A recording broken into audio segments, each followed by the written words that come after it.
They will never tell you the truth of it. They will never look you in the eye and admit that the moment you stopped reaching for them was the moment the fire began to burn hottest in their chest. That the silence you hold now, steady, unbroken, sovereign, is the one thing they cannot bargain with, seduce, or command. For years you were trained to believe that love is shown through constant giving, constant speaking, constant proof. But the truth beneath the surface is that a woman's absence, when she holds it like a blade, carves deeper into the mind of a man than any flood of words ever could. Magnetic silence is not passivity. It is a choice to become the unmovable center of the room, to make space into a mirror in which he must face himself. And the flame archetype does not chase, does not beg, does not soften her edges to be made palatable. She burns where she stands, drawing without moving, commanding without raising her voice. When these two forces fuse inside you, men do not simply notice. They feel the edges of themselves dissolve and reform in your presence. They cannot explain why they replay the moments you walked away, why the memory of your steady gaze lingers like the echo of a dangerous dream. It is not cruelty that fuels this reaction. It is contrast. Men are accustomed to the noise of pursuit, to the predictable rhythm of reassurance, to women holding the emotional labor of the connection. Silence breaks that pattern like a storm arriving without warning. In that stillness, their own voices become loud in their heads. They hear the unasked questions, the subtle insecurities, the primitive urge to hunt what refuses to be caught. The flame archetype amplifies this by making your very being feel rare, as if your attention is a finite resource that will never be poured carelessly into their hands again. Some will call it manipulation, but those who see deeper will understand. It is reclamation. The moment you stop performing softness for someone who has not earned it, you reclaim the fragments of yourself scattered through years of unreciprocated giving. Silence is not the absence of love. It is the presence of boundaries. And the fire is not for destruction, but for illumination, showing you which connections can survive without the constant fuel of your effort, and which collapse into ash when left to stand on their own. Men feel this more than they admit. They will mask it in detachment, in bravado, in sudden indifference, but underneath is a ripple of unease. They wonder why their words no longer land, why their gestures feel small against the immovable quiet. The magnetic pull is born not from the hope of pleasing you, but from the discomfort of no longer having your attention as their safety net. This is the unspoken truth. They do not always love you for who you are, but for the way you made them feel secure in their position. Remove that, and they must decide whether to grow into someone worthy of returning to your fire or retreat into the shadows that shaped them. The silence you hold forces a man to confront the space he occupies in your life without you filling it for him. It makes him see that intimacy is not a given, that desire is not an obligation, that your presence is not guaranteed. And when the flame archetype stands in her own glow, unafraid of solitude, unafraid of his distance, unafraid of the void, something ancient stirs in his chest. The part of him that respects the hunt, the challenge, the risk, wakes from its slumber. Some men run from it, some rise to meet it, but none forget it. The deeper truth is that men are not drawn to women who pour endlessly into them without pause. They are drawn to the women who know the weight of their own value. Silence is the stage on which that truth is performed, and the flame is the heat that makes them stay even when the performance is over. And if you are willing to stand in that union, silent yet burning, what happens to him next will tell you everything you need to know about the man he really is.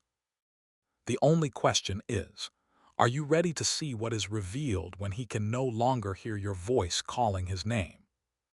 He will try to convince himself that nothing has changed, that your absence is merely a pause, not a decision. Yet the human mind is wired to seek patterns, and when a pattern shatters, the absence becomes a presence of its own.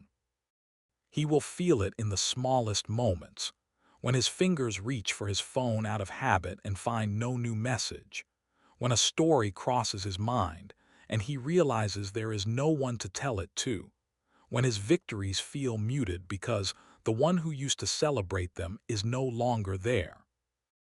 This is where the mirror effect begins to deepen. Without your constant reflection of his worth, he is left alone with his own self-image. Some men will find that image lacking, and the discomfort will gnaw at them.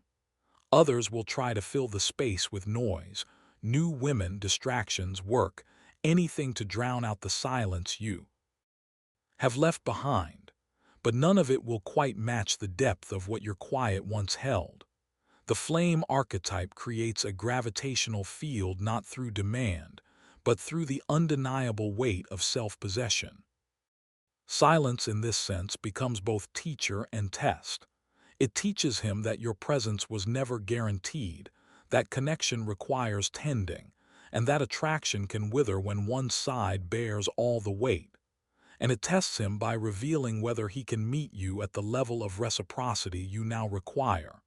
If he cannot, he will resent you. If he can, he will rise to match you.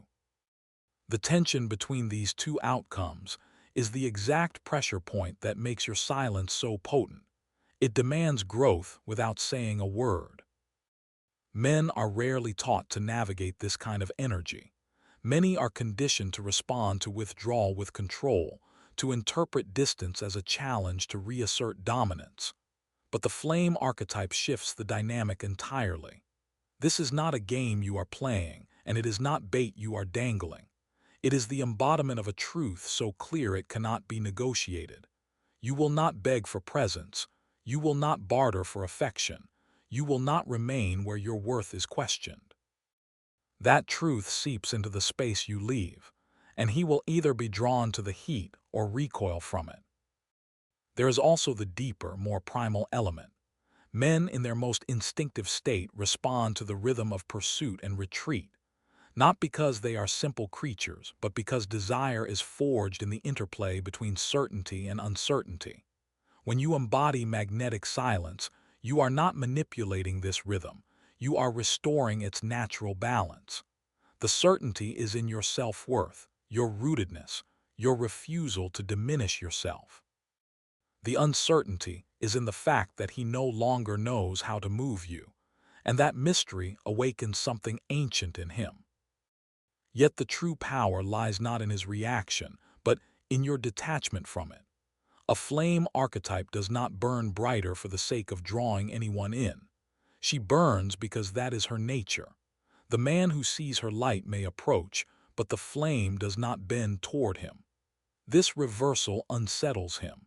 It forces him to consider that perhaps he is not the prize in this story, that perhaps it is he who must prove worthy. And when that realization lands, it can either humble him or drive him away entirely. The silence grows heavier as days turn into weeks. For him, it is no longer about missing your words. It is about missing the feeling of being seen. The flame archetype offers a kind of presence that lingers long after the woman herself is gone. It is in the way she carried herself, in the way her eyes made him feel as though she could see through every mask. When that is gone, the world feels flatter, colors duller. He may not even know how to name this loss, but he will feel it in his bones. The question, then, is not whether he notices. He will. The question is whether he will confront the man he becomes in the absence of your reflection. Will he stand in that mirror and see what you once saw? Or will he turn away, unable to bear the truth that perhaps he was never ready to meet a woman who burns without needing to be fueled? Some will try to recreate the feeling by chasing another woman, hoping her gaze will reflect back the same worth you once gave freely. But what they don't understand is that it was never simply about your attention. It was the quality of it, rooted, discerning, unwilling to flatter for the sake of comfort. The flame archetype does not mirror a man's illusions. She reflects only what is true. And when that truth is no longer available to him, every other reflection will feel distorted. This is why your silence becomes more than just absence. It is an unspoken verdict. In the mythic language of power, absence can be a crown or a curse, depending on how it is worn. Worn in bitterness, it collapses inward, turning into self-punishment. Worn in sovereignty, it becomes a signal, a quiet banner that says, "The gates are closed, not from malice, but from the knowledge that not everyone has earned the right to enter." In this space, the man begins to feel time differently. Without you, days stretch and small victories seem less sharp. Conversations with others skim the surface because he knows they cannot reach the depth he once touched with you. The absence becomes a living thing, moving through his routines, whispering in moments of stillness. He might drown it in noise, but silence has a way of returning when the lights are off and no one is watching. The flame archetype thrives in this terrain because she understands that retreat is not loss, it is strategy. Not the kind designed to manipulate, but the kind that protects the integrity of the self. She does not vanish to provoke a reaction, but because she knows that energy spent on the unwilling is energy wasted. That knowing changes everything. Men sense it, even if they can't explain. In it, there is a different gravity to a woman who can walk away without slamming the door. It is here that the mirror effect cuts the deepest. Alone, he begins to see the versions of himself that only surfaced in your presence, the attentive, the driven, the more intentional man.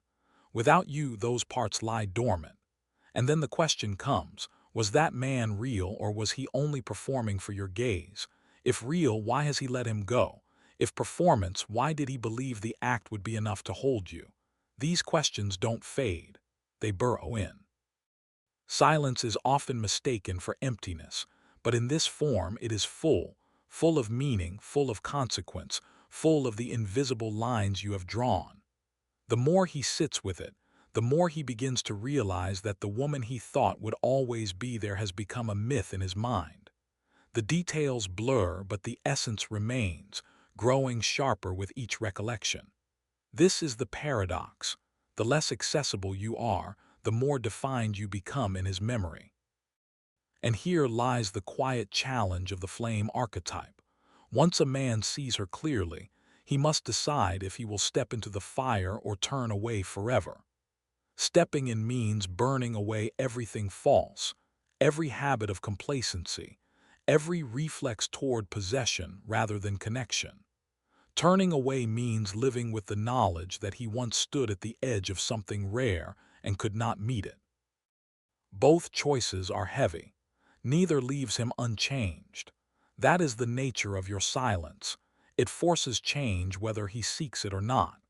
And once he feels that weight, the question will not be whether he misses you, but whether he can live with the man he is without you. What happens when the reflection he once depended on is gone, and the only eyes left to face are his own? Some men will try to outrun that question, throwing themselves into distractions, new conquests, or hollow victories. But the mirror you held up was not something they can simply replace. It was shaped by the rare combination of presence and distance, warmth and discernment, that only comes from a woman who has made peace with her own solitude. The flame archetype does not fear the absence of company because she does not mistake companionship for validation. This is the reason your silence does not fade into background noise. It intensifies. It makes him aware of how quickly words lose their weight when spoken without depth. Every shallow exchange becomes a reminder of what is missing. The very things he once took for granted, your measured pauses, your refusal to over-explain, your way of looking at him as though you saw more than he wanted to admit, begin to haunt him. These memories are not loud, but they are persistent, like an ember that refuses to die out no matter how much ash is thrown over it. The human mind is wired to return to unfinished patterns, and when a man loses access to a woman who embodied both invitation and challenge, the pattern remains unresolved. He feels a pull not just toward you, but toward the man he was or thought he could become in your presence. This is the quiet genius of magnetic silence. It does not chase, yet it draws. It does not argue, yet it wins the argument. It does not close the book, but leaves a page unturned, knowing that the unfinished story will demand to be read again. Your disappearance is not a retreat into invisibility. It is a passage into a higher realm of discernment. In that realm, you see that not every man deserves the mirror you hold. The true danger of the flame archetype is that once you recognize the power of your reflection, you become unwilling to offer it to those who only want to borrow it for comfort, rather than transform in its light. This is the threshold where your presence stops being a gift easily given and starts becoming a rare privilege. And the moment he realizes this, really realizes it, something shifts inside him. The entitlement fades, replaced by a raw, almost reluctant respect. Even if pride keeps him from admitting it, he begins to understand that your silence is not an attack, but a boundary carved in stone. A silent decree that says, only the worthy may enter, and worthiness is not measured in desire alone. It is measured in depth, in consistency, in the willingness to stand inside the fire without flinching. This is where many falter. They love the warmth of the flame, but not the discipline it demands. They crave the reflection, but not the self-confrontation it brings. And so, they turn away, telling themselves they will find another. Yet somewhere in the quiet, the truth returns. The mirror they seek exists in only one place, and that place is no longer open to them. In time, some will circle back, hoping the gates have softened, hoping the silence has worn thin. But for the flame archetype, once the mirror is withdrawn, it is not easily restored. Because your silence has not been a pause, it has been a passage. You have crossed into a new landscape, and from here, you do not look back. The reflection you offer now is for those who arrive not with hands outstretched, but with a heart ready to meet its own shadow. And so, he is left with the question that silence never answers directly, but always presses forward. Will he rise to meet the standard your absence revealed, or will he choose the comfort of never knowing what he might have been? What does a man become when the only fire left to warm him is the one he must build for himself? A man confronted with that question stands at a crossroads. One path leads back into the familiar corridors of his old life, filled with echoes of shallow victories and quick validations. The other path is darker, quieter, and far less forgiving. It demands that he face himself without the comfort of your gaze to steady him. This is where most turn away, because the fire they must now build is not one of passion alone. It is a fire of truth, discipline, and humility. For those who dare, this is where the alchemy begins. He will remember the cadence of your silence, the way it made him speak less but think more, the way it stripped away the performance and left only the truth. That memory becomes both a compass and a challenge. It asks, can you be the man who does not require a mirror to see himself clearly? Can you hold your own reflection without shrinking from it? The flame archetype does not linger to see whether he chooses the path. She does not wait to witness his transformation, nor does she soften her stance in the hope that he might follow. Her role is not to guide his hand, but to awaken his hunger for the life he could live if he dared to rise. This is the paradox of her power. She ignites the change without staying to manage it. She leaves the space empty, knowing that only in emptiness will he learn to build something real. And yet there is an unspoken truth, one that burns in the quiet corners of his mind long after you have gone. It is the knowledge that the fire you carried was not something he could own, only something he could stand beside. This is what unsettles him the most. Desire can be replaced, infatuation can be redirected, but the presence of someone who embodies both sovereignty and intimacy is not easily found again. That is why, even surrounded by new faces, He feels the absence as a sharp edge rather than a fading shadow. In the absence of your flame, the world feels colder, not because he lacks warmth entirely, but because the warmth he finds now feels thin. The conversations lack weight. The connections lack the unspoken tension that once challenged him to be more. This is when he begins to understand that magnetic silence is not passive. It is active in the way a mountain is active, unchanging, yet reshaping the landscape simply by existing. The truth is, not every man can carry the reflection of a flame. It requires a spine strong enough to withstand scrutiny and a heart open enough to be reshaped. Many will fail here, not because they lack desire, but because they lack the courage to see themselves without distortion. And so, your silence becomes their teacher, even if they curse it, even if they pretend it has no hold over them. In the mythic language of Jung, this is the point where the shadow rises. The part of him he has ignored begins to speak, and its voice is not gentle. It tells him of the ways he has wasted time, the ways he has avoided depth, the ways he has hidden behind charm instead of building substance. He can run from this voice, but he cannot silence it entirely, because you have already shown him it exists. And if he does not answer it, if he chooses instead to chase easier warmth, to surround himself with mirrors that only flatter, then he will carry the quiet knowledge that he once stood in the presence of something rare and let it slip through his hands. That knowledge does not fade. It becomes the silent measure against which all else falls short.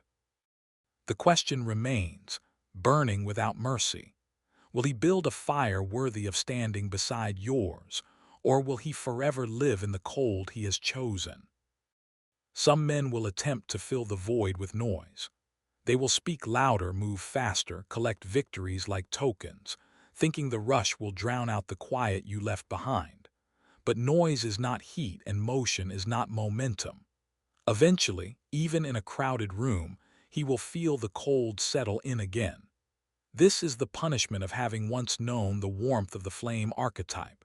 It sharpens the contrast between what is real and what is only performance. Others will try to replicate you. They will search for the same spark in other faces, hoping to find the same unshakable composure, the same way your silence demanded truth instead of comfort. But they will find only fragments. One woman might have the beauty, another the wit, another the ambition. Yet none will carry the full weight of that magnetic stillness, because stillness of that kind cannot be borrowed. It must be earned through a lifetime of self-possession and fire, tempered by restraint. The ones who truly see you for what you are will understand that your absence is not a wound they can heal by replacing you. It is a summons. It is the kind of absence that demands they confront themselves, strip away the excess, and meet you, not as a man looking to be completed, but as a sovereign force equal to your own. Few will accept that challenge. Most will find it easier to resent you than to rise. But in rare moments, under the right conditions, a man may choose the harder path. He will stop searching for you in others. He will stop drowning in noise. He will begin instead to build a stillness of his own, not as a copy, but as an offering. He will look at the ways he has scattered his energy and call it back. He will test himself against solitude, not to survive it, but to master it. In that quiet work, something shifts. His gaze sharpens. His words carry weight not because they are many, but because they are measured. He learns the value of holding rather than grasping, of listening rather than filling the air. And in this transformation, he comes closer to understanding what it means to be fire without burning out, to be presence without demanding attention. For the flame archetype, this is where her silent influence reaches its deepest point. She is not there to see the change, but her absence was the catalyst. She will not return to reward him for the work, because the work itself must be its own reward.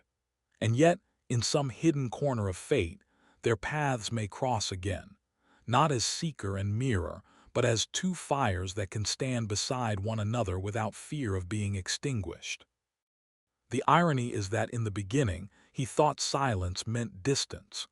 Now he understands it was an invitation all along, an invitation to meet himself, to shed what was false, and to step into the kind of presence that can withstand the gaze of a woman who is both flame and mirror.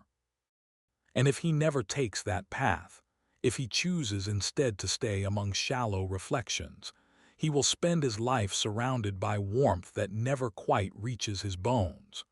Because once a man has stood before the true flame, every lesser fire feels cold. So the question lingers, unspoken but undeniable. Is he willing to walk through the dark long enough to carry a light of his own, or will he forever seek warmth in places that cannot hold it? The man who refuses the summons will try to forget, but forgetting is impossible when the memory is carved into the architecture of his soul. The image of the flame archetype does not fade, it imprints. It becomes a silent measure against which all other connections are weighed. He may not admit it aloud, but every encounter is shadowed by the question: does this person hold the same gravity, the same unshakable center? And more often than not, the answer is no. This is where the quiet cruelty of magnetic silence reveals itself, not as punishment dealt by another, but as the echo of a truth he cannot unhear. It is the truth that affection without depth tastes hollow, that attention without presence leaves a man hungrier than before. In the absence of the flame, he begins to see how much of his life has been lit by false fires, brief flashes of validation, applause from crowds that do not know him, warmth from people who only love the mask. The mirror effect deepens not in your presence but in your absence. Because when you are there, a man may still blame the intensity he feels on you, believing it is something you cast over him like a spell. But when you vanish, the charge remains inside him, raw and untamed. That is when he realizes it was never a spell. It was the reflection of something dormant within him, something that demands awakening. If he resists this awakening, he begins to fracture. The restlessness seeps into his work, his friendships, his quiet moments at night. He may chase distraction, pile his days with obligations, or lose himself in a constant scroll of other lives. But the silence remains, woven between the noise. The mind remembers what the body once felt, a steadiness in the storm, a gaze that saw past the surface, a presence that refused to perform for approval. And the more he tries to deny it, the sharper the contrast becomes. Some men, sensing this fracture, will seek another flame, not to truly connect but to replicate the burn. They may find women who radiate intensity, but intensity without sovereignty becomes chaos. These fires consume quickly and leave only ash.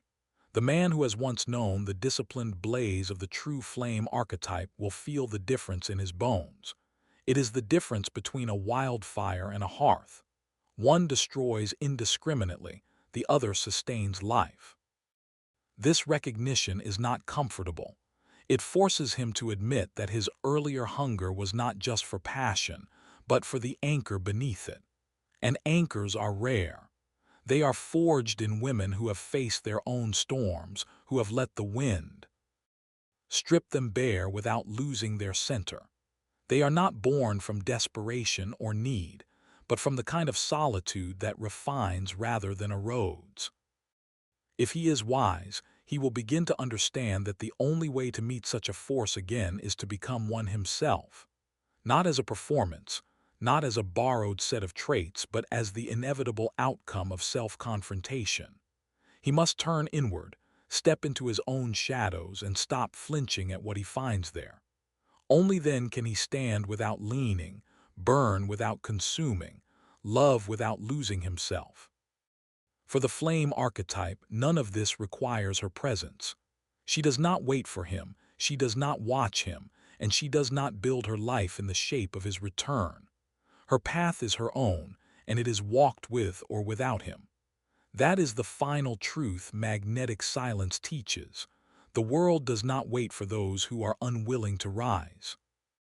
And so the choice rests entirely with him. Will he face the mirror without turning away, or will he keep searching for reflections that never hold his gaze for long? Some will never face it. They will keep moving, hoping that speed can outrun the truth. They will collect new faces, new voices, new bodies, trying to recreate the gravity they once felt without surrendering to the work it demands. But gravity is not manufactured. It is earned. It belongs to those who have descended into themselves, faced the weight of their own contradictions, and emerged whole. Without that descent, every connection is a surface touch, a temporary warmth that evaporates the moment silence enters the room. Others will stop running. Sometimes it is not a noble decision but a collapse. The exhaustion of chasing shallow fires finally breaks them, leaving no choice but stillness. And in that stillness, the memory of the flame archetype becomes less of a haunting and more of a compass.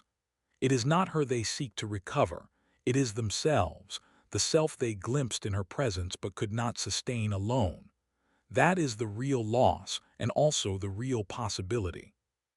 For the woman who embodies this flame, there is no need to monitor whether they rise or remain fallen. Her silence is not a waiting room. It is a fortress. The gates open only to those who arrive already bearing the proof of their own transformation. This proof cannot be spoken into existence. Words are weightless without the density of lived truth beneath them. Men who return with only apologies or charm find the doors closed. Men who return carrying their own center find no need to beg entry. They simply meet her at the threshold. This is why the mirror effect is feared. It offers no easy way back. It does not flatter or soothe. It reflects exactly what stands before it, stripped of disguise. For some, this is intolerable. For others, it is the moment they have been unconsciously seeking their entire lives. Because only when a man sees himself clearly, without the haze of performance or the distortions of ego, can he choose to change from the root rather than the surface. Yet here lies the paradox. The more she lives in her own sovereignty, the less concerned she becomes with whether he ever changes. Her energy is not invested in his journey. Her flame does not dim to guide his steps. Instead, she burns at her own pace, illuminating her own path, attracting those already strong enough to walk beside her without needing her to carry them. The world will call this cruel. It is not. It is alignment. Because in the deep architecture of human desire, nothing draws a person more than the one who is not seeking them. This is not a tactic. It is the inevitable magnetism of self-sufficiency. A sovereign woman does not create desire by withholding. She creates it by existing whole. The withholding is simply the natural absence of codependency. And for the man who has tasted the burn of that kind of wholeness, every lesser connection afterward will feel incomplete, no matter how bright it glows at first. So the silence remains, not as a weapon, not as a test, but as the purest form of truth. A truth that says, I am not here to save you from your own reflection. That task is yours alone. And until you meet it, every flame you chase will burn out, every mirror will distort, and every path will lead you back to the same question, the one only you can answer. And if not now, then when? When he finally answers that question, the answer will not be about her at all. It will be about the man he decides to become when no one is watching. The quiet hours when he stands alone in his own darkness, with no audience to applaud his efforts and no hand to guide him forward. Those are the hours that define whether he will remain fractured or forge himself whole. Transformation is not born in the light of her attention. It is born in the shadows where he must confront the hollowness he once tried to fill with her flame. And for the woman, there is no attachment to the outcome. Her role is not to serve as the finishing line of high S growth, nor the prize at the end of his labor. That would place her worth in his journey, when in truth her worth exists entirely apart from it. The flame archetype does not belong to the story of any single man. It is a lineage, an inheritance, a living force that moves through time. Each woman who embodies it carries it forward, and each man who encounters it is marked in ways he cannot erase. This is why the silence is magnetic. It is not merely the absence of words. It is the presence of something larger than the relationship itself. It speaks without speaking, telling him that she will not participate in anything less than truth. It tells him that his access to her is not determined by pleading, persuasion, or performance, but by the rare and difficult act of meeting her at her level. And that level is not a pedestal. It is a state of being forged in solitude, tested in fire, crowned in sovereignty. For many, this will feel like an impossible height to reach. They will call it unfair. They will say she expects too much. But it is not about expectation, it is about frequency. A flame does not lower its heat to comfort those who fear the burn. It remains exactly as it is, drawing in those who are willing to match its intensity and repelling those who are not ready. This is nature, not cruelty. The lion does not apologize for the hunt. The mountain does not bend to meet the climber. And yet, for the rare man who rises to meet this fire, something extraordinary happens. He no longer seeks to possess her flame because he has learned to kindle his own. When they meet again, it is not in the dynamic of pursuer and pursued, but as two sources of light walking side by side. There is no chasing, no begging, no grasping, only recognition. And in that recognition, the mirror ceases to wound and begins to affirm. But whether he reaches this place or not, her path remains unchanged. She does not slow her pace, she does not wait at the crossroads, she does not dim her light to make the journey easier. She continues forward, knowing that her silence has already done its work. It has revealed the truth of who he is and the truth of who she is. And once truth has been seen, it cannot be unseen. The question is not whether he will come back. The question is, if he does, will he still be the man who left? If he returns unchanged, the silence will greet him like a wall. He will press against it, searching for the woman he once knew, but she will no longer exist in the form he remembers. The absence has altered her, not in the way he might hope, not in softness, not in longing, but in depth. The woman he left behind has been replaced by someone who carries her own name like a banner, whose gaze no longer searches for his reflection, but for the horizon that calls her forward. What he once mistook for waiting was never waiting at all. It was transformation in motion. The flame archetype cannot be paused. It does not linger in stale rooms hoping the air will clear. It moves toward higher ground, toward wider sky, toward the kind of life where truth is not a rare commodity but the very language spoken daily. This is why so many men find themselves disoriented upon return. They imagine that time stood still, that she has been holding her breath for them to walk back into the doorframe. But the doorframe has moved. The entire house has changed. The foundation is no longer built on their shared history, but on the bedrock of her own becoming. For the man, this is a confrontation with a reality he did not prepare for. In his mind, she was an option waiting to be reclaimed. In her world, he became a chapter closed not out of spite, but because the story demanded a new direction. And if he speaks her name now, it will not call her back. It will only echo through the corridors of what might have been. The magnetic silence that once drew him is now the boundary that protects her. She knows that to step backward into what would be to betray everything she has built in the aftermath. The sovereign does not surrender her crown to revisit the throne room of a dethroned king. She will acknowledge what was learned, honor the lessons, but she will not re-enter the cycle. Because the truth she now carries is one he cannot unknow, that her absence is not a punishment, it is a declaration. A statement that her life will not orbit a man unwilling to rise. In this, the mirror effect reaches its final form. At first, it showed him the parts of himself he could not bear to face. Now, it reflects back to her the strength she did not realize she possessed. The silence that once felt like loss now feels like the truest protection she has ever known. It shields her from the temptation to shrink, from the illusion that her value is tied to being chosen. She no longer needs to be chosen because she has chosen herself completely. And here is the quiet truth that most will never say aloud. Once a woman has fully chosen herself, she becomes unreachable in way she once was. Men can approach, they can admire, they can even be invited to walk beside her, but they can no longer hold her as the center of their need. She is not here to complete them, to soothe their wounds, or to light their way without question. She is here as an equal force, one that demands presence and truth as the only currency of exchange. For the man still standing outside the gates of her silence, the choice is stark and simple. Rise or remain where you are.